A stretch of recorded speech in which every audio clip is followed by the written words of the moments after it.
আজরাইলকে দেখার সাথে সাথে কিতাবের মধ্যে পাওয়া যায় গুনাহগার হয়ে যারা মৃত্যুবরণ করবে তাদের অবস্থাটা কি হবে একটু শুনে যান। আজরাইলকে দেখার সাথে সাথে গুনাহগার ব্যক্তির এমন একটা অবস্থা হবে, মৌতের যন্ত্রণা, আহা, যে আজরাইলের মধ্যে সমস্ত দুনিয়ার সাগর নদী নালার পানি যদি ঢেলে দেওয়া হয়, আজরাইলের মাথার 4 ভাগের 1 ভাগও ভিজবে না। এত বড় করে তো তাকে তৈরি করা হয়েছে। আজরাইল খালি একা নয়।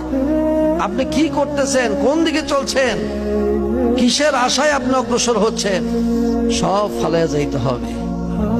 কই আগে রওয়ানা হে, কই পিছে রওয়ানা, আপনার আগে আমি, আমার আগে আপনি, এই চলে যাচ্ছে। তারপরও কি আমাদের হুঁশ হয় না? তারপরও কি আমরা সাবধান হতে পারছি না? ওই আজরাইল যখন সামনে এসে দাঁড়াবে, দাঁড়ানোর সাথে সাথে গুনাহগার ব্যক্তির প্রথম দর্শন করার সাথে সাথে তার মৌতের এমন যন্ত্রণা হবে। কিতাবের মধ্যে পাওয়া যায় একটা মানুষকে একটা তলোয়ার দ্বারা 1000 কোপ দিলে যেরকম কষ্ট হবে, এর থেকেও অধিক কষ্ট হবে গুনাহগারের জান কবজ করা। বলেন আল্লাহু আকবার। সেই কষ্ট আপনি কি দিয়ে দূর করবেন? সেই কষ্ট টাকা দিয়ে দূর করা সম্ভব? জ্ঞান বুদ্ধি দিয়ে, সৌন্দর্য দিয়ে, বুদ্ধি দিয়ে, কোনো কিছু দিয়ে সম্ভব নয়। ধন দৌলত দিয়ে সম্ভব নয়।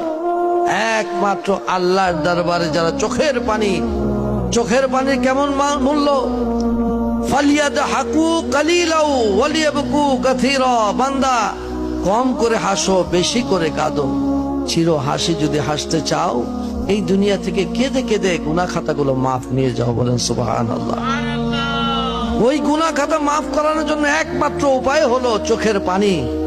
যেই পানি আপনার মৌতের আযাব দূর করে দিবে, যেই পানি আপনার কবরে আযাব মাফ করে দিবে, যেই পানি আপনাকে এমনি ভাবে আল্লাহর দরবারে নেককার বান্দা হওয়ার জন্য এমনি ভাবে আল্লাহর দরবারে আল্লাহ কবুল করবেন। ওই চোখের পানিগুলো কার মহব্বতে, কার দরবারে ছাড়বেন? আল্লাহর দরবারে, আল্লাহর মহব্বতে।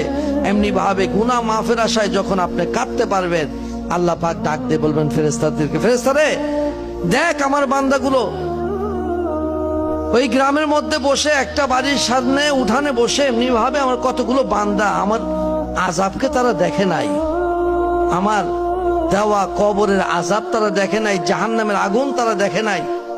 তারপরে আমি আল্লাহকে তারা বিশ্বাস করে চোখের পানি ছাড়তেছে গুনাহ মাফের আশায়। তারা তো এই জিনিসগুলো দেখে নাই, শুধু শুনছে।